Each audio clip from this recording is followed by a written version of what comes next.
Cuando nos referimos a un aprendizaje invertido, estamos hablando de la necesidad, la importancia que se tiene de modificar el rol del profesor, así como modificar el rol del estudiante. En este sentido, no estamos hablando de un docente que tiene el rol protagónico en el proceso de aprendizaje, sino estamos hablando de un estudiante que tiene el rol principal dentro del proceso de aprender. Por lo tanto, nos planteamos la siguiente pregunta: ¿cómo será el futuro de la educación? Y en este sentido, vamos a ver que en este momento el uso de las tecnologías está mediando nuevas concepciones dentro del proceso de enseñanza-aprendizaje.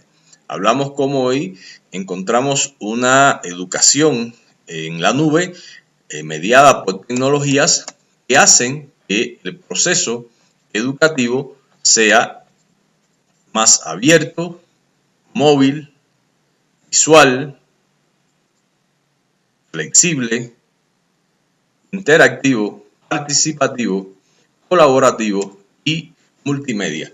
Y es por esto que le decíamos que se tiene que modificar el rol del profesor. El profesor, al invertir el proceso de aprendizaje, se convierte en un mediador, se convierte en un guía, se convierte en un tutor que es capaz de generar nuevas situaciones, nuevas escenografías de aprendizaje, donde el estudiante encuentra en los espacios fuera del aula, es decir, en la educación informal, nuevos escenarios para aprender, teniendo en cuenta que el aprendizaje tiene que ver mucho con el compromiso del estudiante en su propio proceso formativo.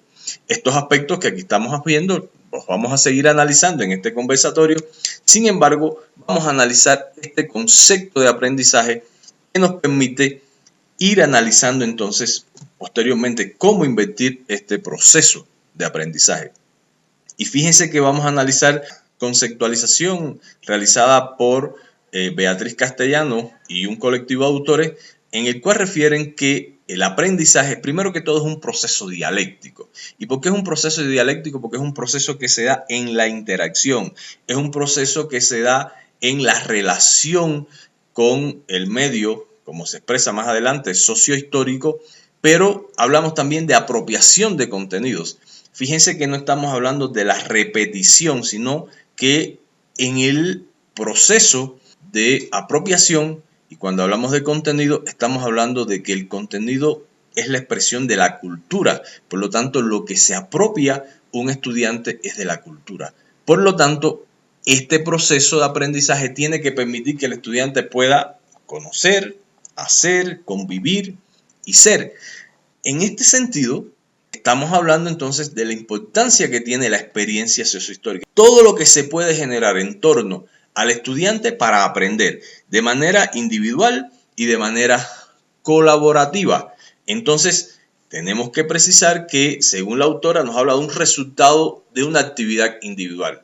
En la medida que el estudiante sea más activo, en la medida que el estudiante esté en situaciones de aprendizaje, que tenga que aplicar diferentes habilidades, que tenga que interactuar con la información para generar nuevos conocimientos, entonces va a ir desarrollando nuevos procesos de aprendizaje, pero fíjense, en interacción con otras personas, y que estos sean duraderos, generalizables y que puedan transformar la realidad del estudiante. Por lo tanto, antes de seguir, es importante precisar este concepto que nos va a ir guiando durante todo este conversatorio.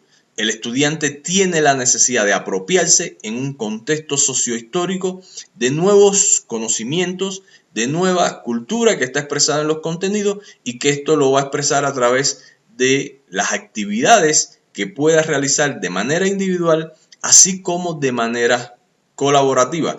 Y es importante que estos conocimientos que lo exprese en el hacer, en el convivir y en el ser, puedan ser duraderos, generalizables y que lo transformen. Por lo tanto, hoy, al hablar de un aprendizaje invertido, hablamos entonces de la posibilidad de que este docente transforme sus modos de actuación y pueda generar nuevos entornos digitales para aprender. También hablar de un aprendizaje adaptativo. Y hoy las tecnologías han transformado la forma de aprender, han transformado la forma en cómo el cerebro se estimula para aprender. Recordemos que algo importante dentro de este proceso de integración de las tecnologías tiene que ver con la semiótica que está implícita en cada tecnología. Si bien las tecnologías no son nuevas hoy en el contexto de la educación, porque podemos hablar desde Gutenberg con la aparición del libro, una tecnología que penetró la educación, también el video, la televisión, la radio, los retroproyectores. Es importante que nosotros tengamos en cuenta que este es un momento histórico. Nunca antes las tecnologías habían aportado tantas posibilidades al proceso de aprendizaje de un ser humano como en la actualidad. ¿Y por qué?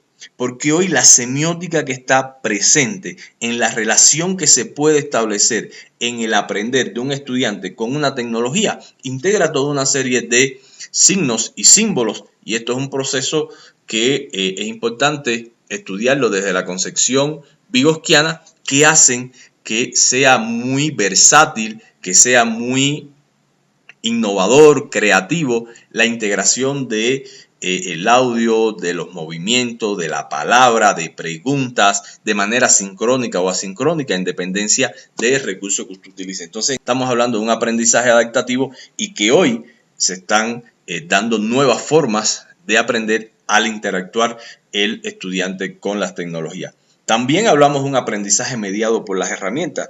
Es increíble la cantidad de herramientas que hoy nosotros podemos tener a disposición, si bien no es objeto de este conversatorio, pero lo vamos a analizar en otro conversatorio. Es importante la cantidad de herramientas que hoy pueden medir una comunicación sincrónica o asincrónica con los participantes en un proceso de aprendizaje. Lo importante es que en este tipo de aprendizaje se integren metodologías que sean activas, participativas dentro del proceso de aprendizaje.